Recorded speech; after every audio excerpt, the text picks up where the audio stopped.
Welcome back to the show, everybody. I'm Jeanna. And I'm Ivo. Happy Friday, Ivo. Happy Friday, Jeanna. I'm just going to pre-disclose that my energy level today has been exerted. We have just come back from watching Wakanda Forever, Black Panther. It was deep. Can you talk into the mic? Sorry. Yeah. And it was pretty deep. So it was. When we got back home, we were talking about what we were going to talk about today. And you were like, are you okay? And I'm fine. But I will say that the movie definitely takes you on a ride. So yeah, it's a tearjerker, emotional roller coaster. Yeah, but it's beautifully done. Yeah, and I feel like, my opinion, don't come at me for this, but I feel like it was better than the first one.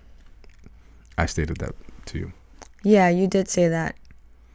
I don't necessarily fully disagree with that statement, but what I will say is that it was a beautiful film. I can't say that it's better than the first one because it's vastly different. So if it was a sequel that was being led with Chadwick Boseman and it was just some sort of like epic ride of a new stage of Black Panther, this is like a whole new level. So it had such a different feeling. And man, I have probably watched every superhero movie that has come out in theaters since the pandemic opened up. And before that, I watched every fucking superhero movie that has come out. And usually there's like an energy that's radiating through the theater, especially when it's like a film that's been like highly anticipated, like Black Panther. There's always like a level of excitement. When certain scenes happen, people get really riled up. Like when we went to go see the last Spider-Man, there was like an energy there. Right. And man, when I tell you that the theater was quiet as a fucking mouse, like you could hear a pin drop in that bitch. Eva was eating popcorn. I felt like I had to. You literally tried to stop me from eating popcorn twice. It was just too loud. I was all about it. And I feel like everybody in the theater was just so focused on what they were watching, and all of their energy was focused on the screen and the story, how it was unfolding.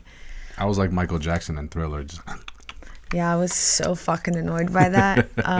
I would say that I'm the bigger fan when it comes to Marvel, when it comes to comics, sure. Period. Yeah, so I felt like you were somewhat interrupting my experience, and I needed it to stop immediately. Plus, I'm also very noise sensitive. But anyway, let's get into our topic for tonight. But let's cheers, because we're drinking tequila, and that I did something a little different to mine today. I didn't taste it to see if I even liked it. I just said fuck it. You just went with it. Yeah, I told you my emotions are feeling kind of crazy right now. So. Huh? No, I said I did something different to mine. I didn't do something different to yours. Oh, what'd you do to yours? I may have or may not threw some Tazo iced tea, passion, some shit in there. I don't know. Oh, okay. It tastes all right. It's not my favorite. I don't hate it. But you don't love it. Yeah, I don't love it. But you know what it is that the Tazo iced tea that I threw in it is like not really sweetened. No, it's not. It's more like it's just like a flavor on top of the tequila. Like a refresher type of. No, because refreshers are kind of sweet. Anyway, not to get too deep into it. Yeah. And by the way, we are back because we were not with you last week. We took a break. We had some.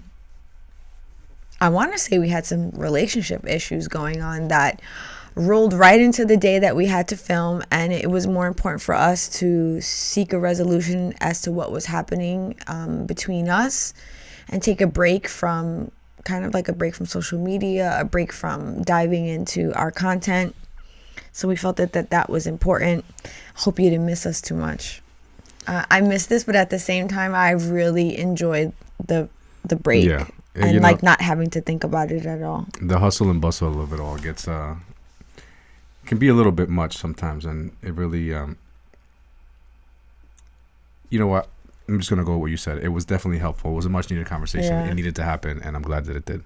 And just as a forewarning, our cat is here, and of course he was not here 5 seconds ago, but now he's here. So if he happens to just make his presence known, I'm letting everybody know ahead of time. So our topic for today, going with the flow. In a relationship or a marriage. Yeah. And I was kind of excited when you like unfolded this topic to me. Yeah? Okay. Yeah, because I felt like it was out of the ordinary for you to pick something like this. It had so many layers to it. And some of the questions that you posed to me about going with the flow definitely made me think, where I feel like sometimes when you pick topics, like, I already know what I'm going to say. I'm just like, yeah, I got that, no problem. And this I kind of had to think about some of the experiences that we went through. Because, in a marriage, we've learned that it's important to go with the flow, because you'll have disagreements and you have moments where you're not going to see eye to eye. But I think the biggest thing to remember is that you're on the same team, and that Very important, yeah. And that you're in this together, whether it's a marriage, whether it's a relationship, even if it's a new relationship, you're obviously trying to, and Ivo loves to say, you're trying to relate to one another when you're in a relationship. You're not in a relationship if you're not relating, right? Yeah, so we all know that marriage is full of up and downs, and there'll be times that things are really great, and then there's times that things are going to be not so great. But during the tough times, it's important to remember to go with the flow. And as I say that, one of the first things that popped into my mind was yoga. I recently did yoga. I'm actually kind of like rehabilitating a knee injury that I self-inflicted. And I did yoga the other day. And while I was doing yoga, the instructor reminded me that any of the positions that you're in while doing yoga should not be painful. There can be a level of discomfort. There can be a level of difficulty. It could feel like a little uneasy at times because you may be doing something that you've never done before, but it should definitely not feel painful. So the reason why I say it made me think about that right away is because when you're going with the flow, when you're in a relationship, I don't think that it should include something that's going to be painful. I think it should definitely, maybe it's going to feel uncomfortable. There's going to be a level of discomfort in it. It may be actually a little bit difficult, but if it's painful, I'm wondering if that is the right journey for you and your partner to be going on. Because when you're in yoga and something is painful, the instructor will tell you that maybe your form is like not in the right position. And I can't tell you how many times when I do feel something sort of like what I would consider painful in yoga, if I readjust ever so slightly, I can get that pain to go away. So I feel like the same thing happens in a relationship. You may just have to tweak what it is that you're doing a little bit to get that pain to go away. But that doesn't mean that it makes it easier. It's just not being filled with some sort of like sadness or pain or unhappiness. I agree. I mean, definitely, you don't want to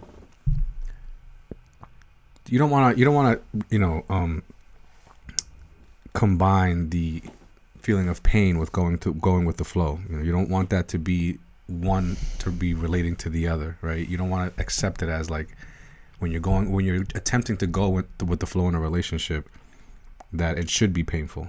You definitely want to separate those two things, because if you're feeling some type of pain when going with the flow, then you're not in the right space. Yeah. Then I don't think you're not in your chi.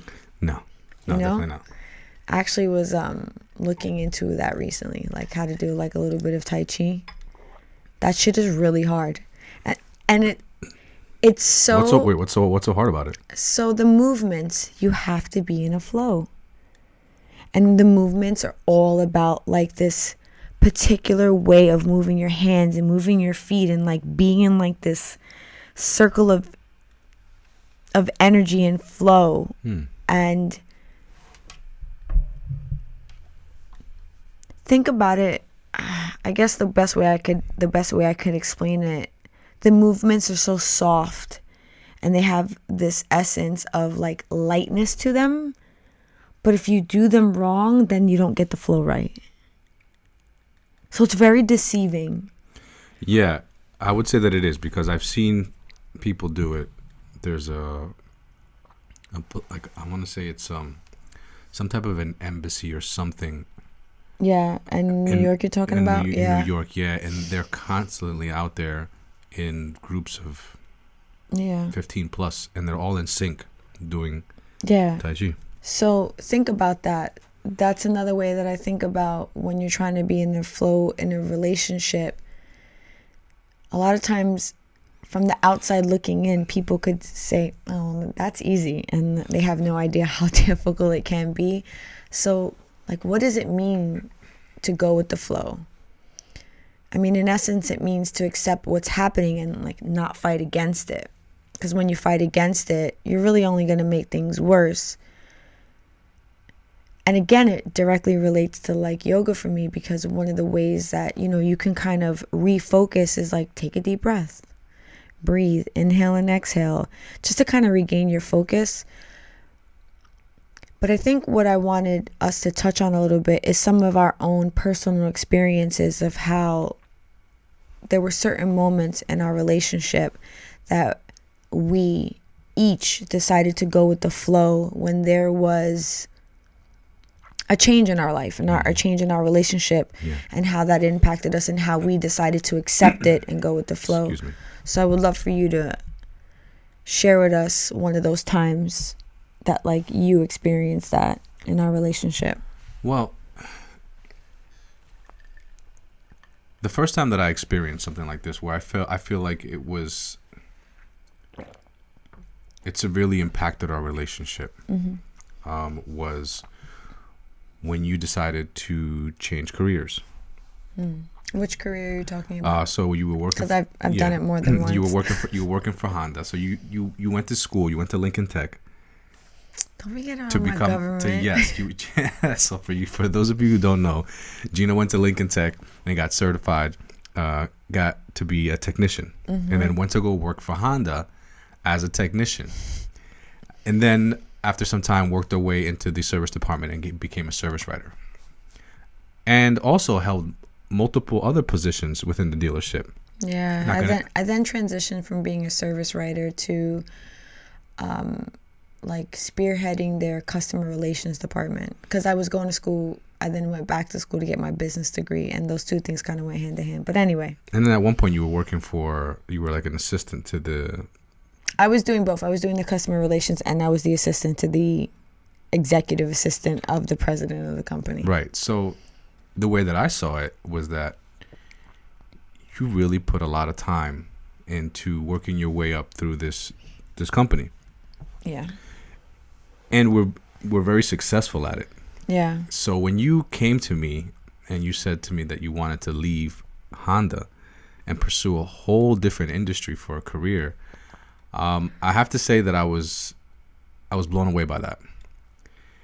And at first I didn't agree with it. I didn't like the idea of it. I didn't like the fact that it was making me feel insecure.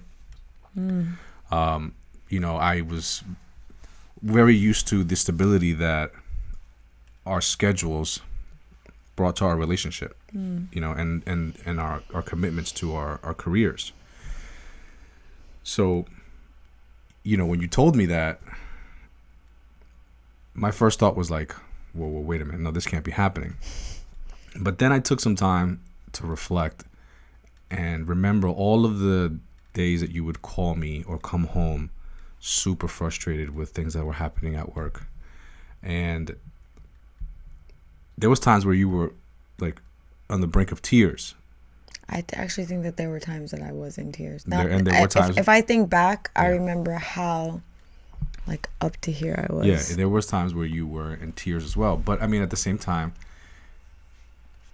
you know, where there's no struggle, there's no strength, right? So like, it's just, you know, for a lot of people, that's just part of the journey, right? That's part of being successful is going through the, you know, those growing pains in a career and working your way up, you know, through the company.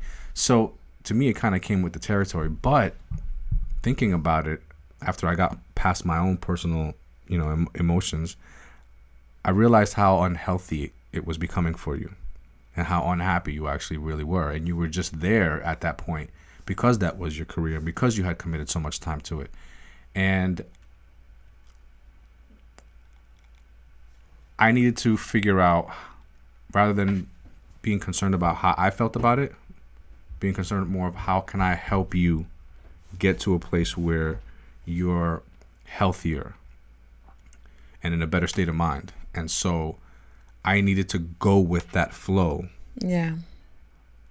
of the energy that you were giving out to want to go into a different career path. And so that consisted of me taking over a lot of responsibilities because you were going to quit your job. And you no longer were going to have an income that we use to support our family and our lifestyle. I mean, you did have money, but we had to consider the fact that there was not going to be a source of income coming in from your side. Mm-hmm. And so therefore I had to be supportive in that aspect. And then in addition to that, you know, you wanted to go to school for cosmetology. So talking about a fucking 180. A real 180 at that.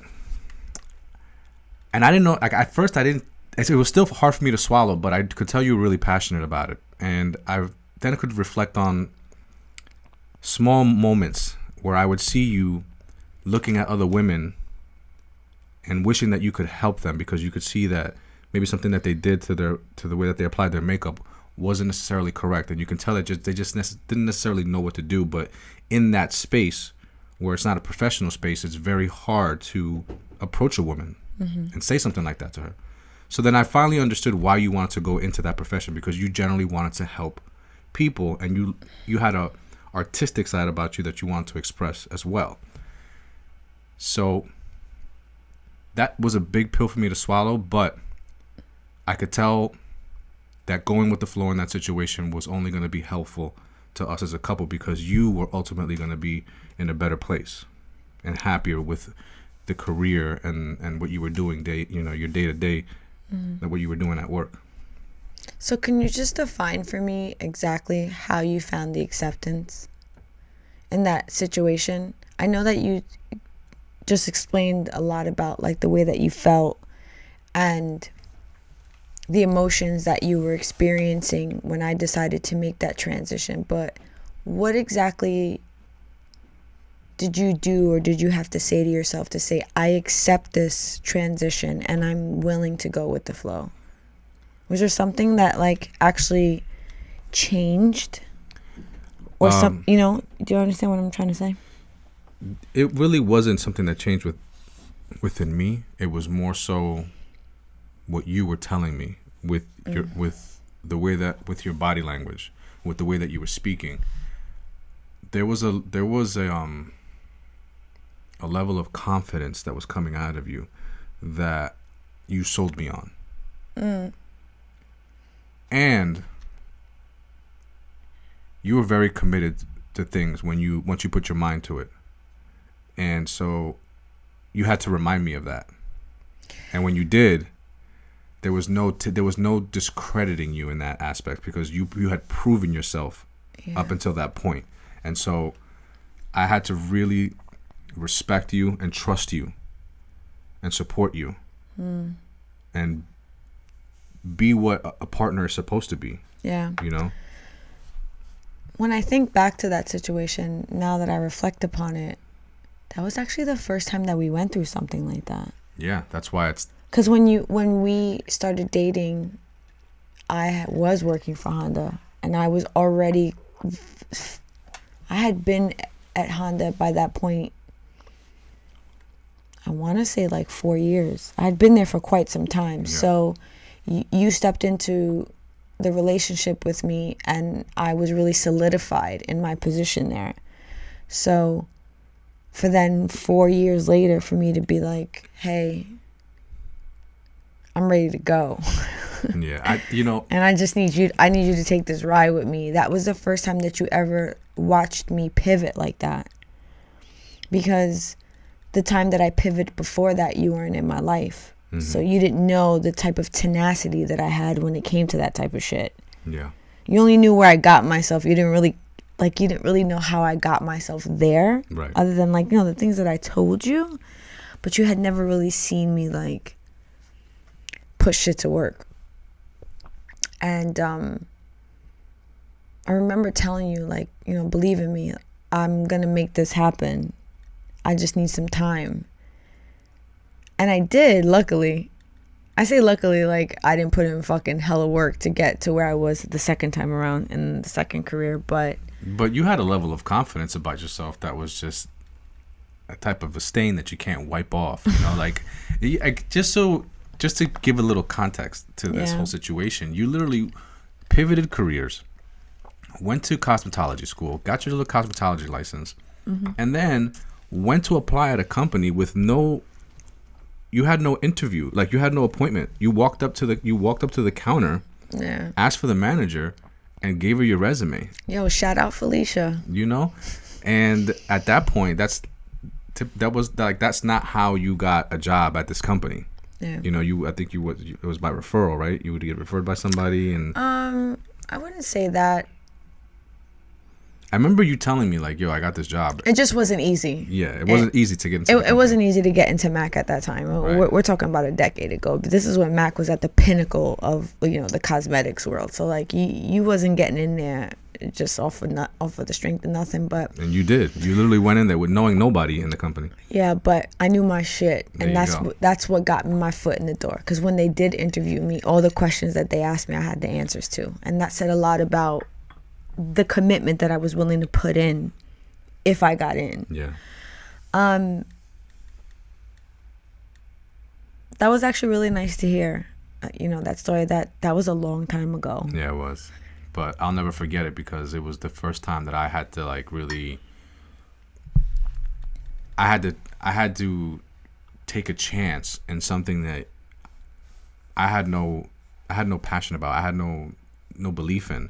I didn't really know anything about that. I didn't even know you could really make a career out of it like the way that you did. So I just had to just believe in you, you know. And for me, that was a big gamble, but it really derived from me just wanting to support you in any which way that I could. And I knew that was a great opportunity for me to be there for you in a way that you needed someone to be there for you. And if it all panned out, then it was ultimately just going to bring us closer together, because that'll be something that you'll always look back on and say, you know what, in this moment, my husband was there for me, and that's what I wanted for you. Yeah, and then every girl that worked at that job with me fucking fell in love with you. You know, my homegirls. And that's the end of the story. So when we decided that we were going to talk about going with the flow, one of the people that popped into my mind was Deepak Chopra, because I'm actually reading one of his books right now. And there was a quote that he said, and it says, "If you can accept the flow of life and give into it, you will be accepting what is real. Only when you accept what is real can you live with it in peace and happiness. The alternative is a struggle that will never end because it is a struggle with the unreal. What a mirage of life instead of life itself." I mean, that's fucking deep. That is pretty deep. But I think if I would have read that quote maybe 10 years ago, I'd been like, what the fuck is this guy talking about? But I'm very focused on finding just the overall flow in my life and going with that, kind of like how the ocean finds the shore. You know, it's not like a fight, it's a journey. And there's going to be times that it's uneasy, and there's just times it's going to be really calm. But Right. it's about staying on that path no matter the turbulence. So when we thought about this topic, I said to myself, what was a time that I had to go with the flow with you? And there were a couple, but there was one that came to mind that I felt like it had the strongest feeling and emotion tied to it. And I actually had to get your permission to talk about this, because this is something that happened that, you know, Very personal. it's very personal, and I wasn't sure if you were going to let me talk about it. So I'd say over a decade ago, Ivo got a DWI. He was out one night with some friends, and I got a phone call that he was in jail. And he was in jail with another friend of his. And the crazy part of the story is that I was with the girlfriend of that friend. We were out celebrating a bachelorette party for another mutual friend. And we got the phone call, and I remember she came up to me and she was like, "Ivo and so and my boyfriend are in jail." And I remember exactly what I did. I took out my phone and I looked at the clock and I went, well, the limo doesn't get here to 4 o'clock, so they ain't going nowhere. I'm going to keep drinking. And I just enjoyed the rest of the night because I said to myself, what can I do? There was nothing you could do at that time. I didn't drive. We were in a limo. I had to wait for the limo to come, which meant that I had to wait for the limo to pick us up, to take us back to our house, for me to get in the car, and then to drive to where you were. Because how Ivo got locked up in a town 40 minutes away from our house, that's part of the story. But so yeah, you got a DWI, and I went to go pick you up. I think it was like 7 o'clock in the morning. And I remember the rage that I felt when I had to go through this whole process. Then there was bail money involved and so on and so forth. And I remember when you got in the car, like this imagery is so vivid to me. You look like a person who I did not know. You had this look in your face that the best way I can explain it, it was like I could see through your eyes. Like your eyes, like there was no soul in there. It was empty. It was empty. Yeah. And at that point, I had been with you like close to 5 years. And I remember saying to myself, like, who the fuck is this guy? And you got in the car and we drove back home. And, you apologized a couple times, for like the predicament that we were in. And I was just like, I'm not really ready to talk about this right now. We went home, we went to sleep because we both had a long night, and we fell asleep, and we woke up some hours later, and we sat up in bed and we talked about what happened. And I remember just immediately saying to myself, I need to hear him out. I need to hear what he has to say. I need to try to understand how he landed himself in this predicament. Because at that point, I had gone out with you many times. You had gone out many times with your friends, gotten drunk, had, partied and did all that. And I had never once ever felt like I never trusted you to make the right decision when it came to like doing what it is that you had to do to get yourself home or whatever it was. I never felt like that. So something was different here. And as you told me the story about what happened, how you were in a strip club and at a bachelor party, you had a drink, you were socializing with your friends, some of the strippers came up to you, and then you said you got one more drink a little while later, and then next thing you knew, you remember you woke up in a jail cell. I never remember finishing that drink.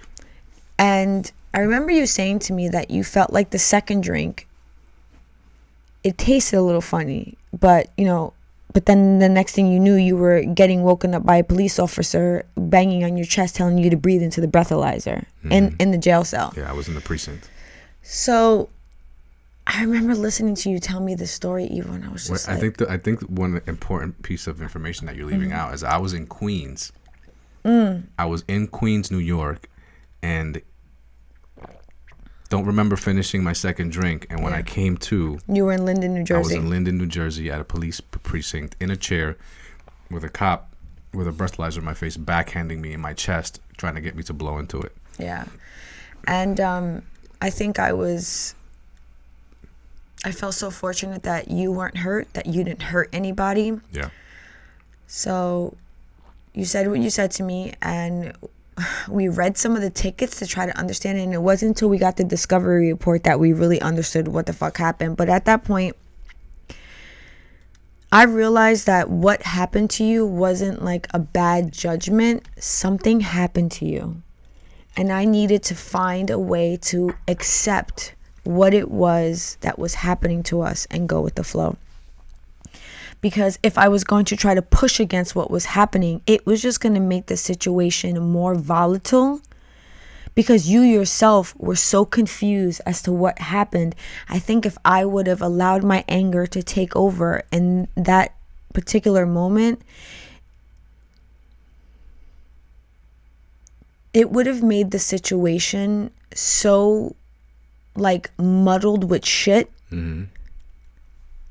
that I think it would have put us on like opposite ends of our relationship at that point. Yeah. Because I think and I don't say I think, I know that you were just so confused. So I accepted your explanation. And then the second part of this story that I dealt with a lot of acceptance, and going with the flow was, you know, Ivo had to face several charges from this experience, and you lost your license for 3 years.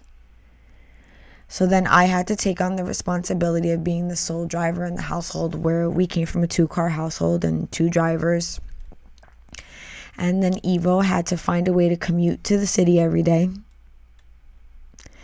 And this is like before Uber, this is before Lyft, this is like when our town really didn't have the greatest like public transportation. It was difficult. All you had was New Jersey motherfucking transit. Yeah, and it was not great. No. So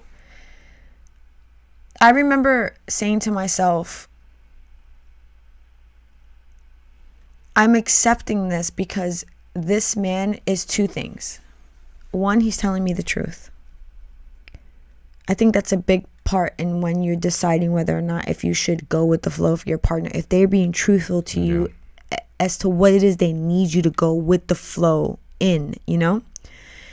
And the second part of that, why I decided to accept the situation is that kind of like what you touched on with me. I knew you were committed to make the change to make that situation better. Yeah. You know, you said, I fucked up. I don't even remember what happened, but I fucked up. And whatever I got to do to right this wrong, I'm going to do it. And I'm going to stay committed to making that change. And that process took 5 fucking years. Yeah, it did. There was something very important about that whole situation that really catapulted me into this. All right, whatever happened, but I just need to do what I have to do to get through this and put this shit behind me. And what it was when I was in the jail cell, right? When the cop was trying to get me to blow into the breathalyzer, I refused. They hit me with a refusal, threw me in a cell, and I passed out. When I woke up, my friend was in the cell next to me, and so I get him up, and I'm still feeling kind of nice, and we're making jokes and laughing, right? Because I still have no recollection of the night. I don't know how I got there. I don't know where my car is. I mean, I'm fine. I don't have a scratch on me, so I feel like everything's okay. So we're making jokes and stuff like that and laughing, you know, and he really couldn't tell me much about what happened that night, so I'm still very unclear, right? But I feel fine. Like I'm still kind of drunk, so I was feeling good. And it was like, you know, I was in a local precinct, so it wasn't, and you were coming soon to come and get me, so like I really wasn't worried about it. And it wasn't until when I got my property that they handed me a stack of like 14 tickets. And that's when the reality of what happened that I had no clue about actually hit me. And I started looking through these tickets, and now I started just trying to paint a picture of what the hell I was doing. And it immediately thought like, oh my God, where's my car? And they had my car in a pound. And I'm like, my car, I must have wrecked it. Like I'm looking at all these tickets. I just couldn't, thankfully when we went to get my car, there wasn't a scratch on it. So like I went through like this quick moment of like everything was fine to all of a sudden like everything was in disarray. Everything was in disarray, and it almost seemed like a nightmare. Right? And then once I got my belongings and once I got my car and realized that I was fine, my car was fine, I didn't have a scratch on it, I didn't mess it up, I didn't hit nobody, I didn't kill nobody, I didn't hurt myself. And then once I got past all of that, it was like, oh my God, I'm so lucky right now. I can't be mad. I can't be upset. And I was like, I really just need to do what I got to do to get through this. I was like, because I have so many blessings to count. And I was so humbled by that. Yeah, I think it's so interesting that in that moment of like what you just described as a nightmare, you found some like gratitude in that. Oh yeah. Yeah, because the thoughts of like what all these unknowns that I was thinking about, did I hurt somebody? Is my car messed up? Did I get into an accident? You know, like all these things like that could have potentially went wrong. All those thoughts went through my head. And I thought that I was in like a lot more trouble than I actually was. And then so once I realized, I mean, you were in a lot of trouble. I was, but I thought I was in a lot more. Yeah. Yeah. I mean, I actually tried to bribe a cop too. Like I mean, it was pretty bad. But and I don't remember any of it. So but after, I realized that no one got hurt, and there was no monetary damage as far as like to anyone's property or my own property. I was very grateful for that. Yeah. It was just an experience that I got into myself into a situation where I was going to have to pay the price for it, and I was more than happy to do so, knowing that no one else got hurt and there was no damages that was caused. Yeah, that was a big thing for me, that you knew that you were going to have to walk a long road to get to the fucking pot of gold at the end of the rainbow, and you were 100% willing to do that. And that's what really like sealed the deal for my acceptance of partaking in that situation, because when I think back on it, I think there are a lot of women that would have just fucking walked away from you, because you like literally blew up our life at that point. I did. So one thing that you didn't know that I never told you, a friend of mine, when Ray used to spin at that he was a DJ at a go-go bar, a friend of ours, after we closed up the go-go bar, they left. The two guys jumped in a car, drove down the highway, guy lost control of his car, crashed the car, killed the guy in the passenger seat. you're talking about, this is a totally different night, day. Totally different night, totally different day, but similar situation, right? Where you have two friends, they went out drinking, got behind the wheel of a car, took off, right? Got into a car accident. One guy died, the other guy went to jail for involuntary manslaughter. Oh my God. Right? So I was practically in a similar situation. Yeah. Where I was driving my car and I had my friend with me, and I don't remember any of it. I was blacked out. So that whole scenario went through my head and how I dodged that bullet. You want to talk about? I was grateful. I'd have did those 3 years going back to work, going back and forth to work on my knees if I had to. Yeah. And would have been glad to do it, knowing that like. I remember Kanye's album got you through that. Yeah, graduation. Yeah. Every single morning I'd walk out the house, and it was that I hit that play button. It was good morning. Yeah. I remember. Funny that we mentioned Kanye. Yep, and that was the first thing that I said to myself. It was a good morning. Every day was a good morning. Yeah. You're definitely very positive through that experience. And any way that I could continue to uplift you through that experience, I made sure that I tried my best. You were super helpful. Yeah, there were a lot of ways that I showed you that I was going to be with you still, no matter what, like by your side. I hate that fucking term, ride or die, but like that's not what I was not trying to ride until I died, but I was just wanted to let you know that I was like fully supportive of what you were going through. I was disappointed in you. I was disappointed in the situation. But I knew that you were truthful, and I knew that you were committed to seeking a resolution and rectifying what, righting your wrong. So that is where the acceptance came from. So I'm kind of stressing that you were truthful and that you were committed, because we don't want anyone in the audience that's either watching or listening to us to think that you should go with the flow blindly with your partner. You should just accept what it is that they're saying or doing to you because a time has come upon you that's difficult and you feel like you should be the spouse that's just supporting them. There should be some clear signs of ways that you should not go with the flow. And I think we touched on that in the beginning, is if you're experiencing some sort of pain, whether it's physical, whether it's emotional, when you're trying to attempt to go through going with the flow, you need to take a couple steps back and reevaluate what it is you're doing and why you're doing it, and if it's the right decision for you as a couple and as an individual to be taking. Yeah.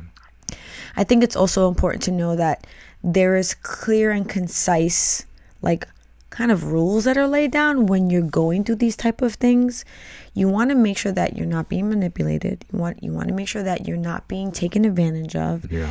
And you want to make sure that your partner is respecting their decision and your decision. Because if there's a lack of any of that shit, it's a automatic no. Agreed. I mean, in addition to everything that you just said, I think that as long as, speaking for myself, as long as excuse me, I'm going to repeat what I just said. So on top of everything that you just said, speaking for myself, it was helpful for me to always have one goal in mind, right? Which was, how can I be helpful? After I've covered all of those points that you just mentioned, right? Yeah. That that I'm not being taken advantage of or being deceived or anything like that. Once I've clarified all that stuff, then I need to ask myself, well, then, now that that's all out in the open, how can I be helpful to the situation? Yeah. And I think that going into it with that has helped me just go with the flow of the whole situation. You know what I want to say before we bring this episode to an end that I think is hopefully going to be valuable to other people. When you go through these type of things with your partner, where your partner says, I want to support you, I want to go with the flow, I want to show you that I'm accepting this transition in our life. Once you go through it and you come out on the other end, you come out stronger. Yeah, you do. And that's like, sometimes people will ask us questions like, how have you been together so long? How is it that you do it? And it's like, by some of the things that we just said. There are many times that, the path is a little unclear, but we have faith in each other. But the faith also comes from us saying to each other, I respect you. I'm being truthful to you. We have laid down these things that the journey, even though it's unclear, like, we feel confident still somewhat to go through it with each other. So when you go through these things, when you're faced with another change in life or another transition, whatever it is that you want to call it, you can reflect upon another time that you said, remember that other time that we went through something like that? Yeah. Remember that, like, it felt a little weird, it was a little uncomfortable, it was a little difficult, but we got through it.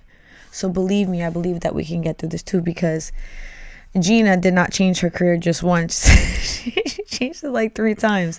And, yeah, you did. And each time. And even starting this podcast, I was just like, yo, fam, trust me, we got this shit, right? Just go with the flow. So come to find out, right, that after being with you for a while, I learned that you are a type of person that likes to change. Yeah. It's big for me. You like to peel back layers of your skin like an onion, and a new part of you blossoms, right? Yeah. And that's because I had a repressed childhood. Yeah. So recognizing that in you was super important, and understanding that you evolve and grow as the years have gone by. And so have you. Thank you. And I learned that I need to be able to roll with that. I need to grow with you, and I need to acknowledge every single one of these branches that come out of you and learn how to nurture them and appreciate them and accept them into our lives. I also kind of shoot myself in the foot sometimes, because now Ivo's so used to me doing these things well that sometimes I'm just like, yeah, I don't know how I feel about that. And he's just like, nah, you fine. You got this girl. I'm like, God damn it, bro. Well, I'm just joking. Bringing it back to just the whole relationship thing, right? I mean, it's the cliche word of relationship, right? I'm just constantly relating to you. Yeah. So as long as you're doing that, I think that going with the flow should come fairly easy. What do you think? Yeah, no, I completely agree. There's like,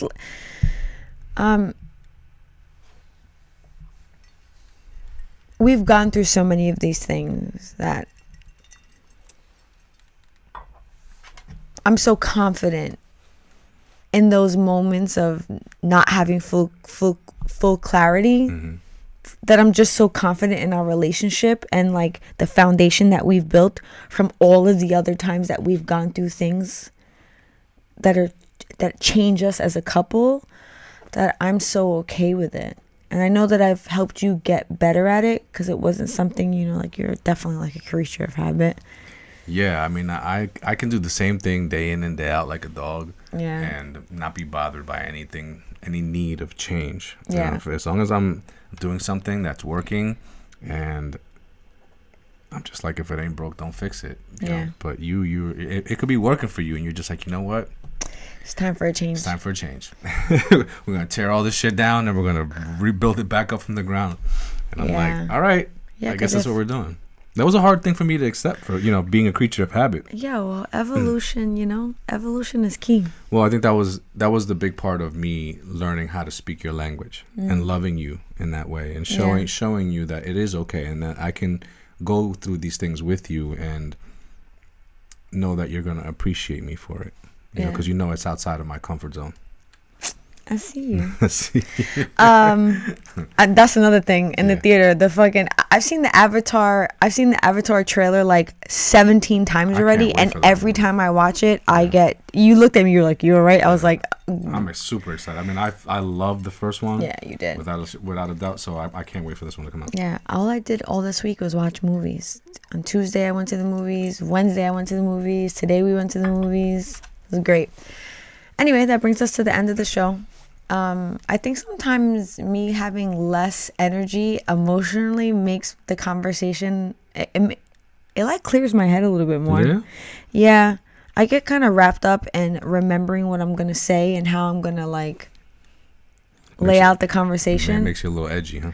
Yeah, so I think because I just let out all my emotion in the theater, I just came here like, you're depleted of. I'm like we're just gonna do this. I give 0 fucks today. How about that?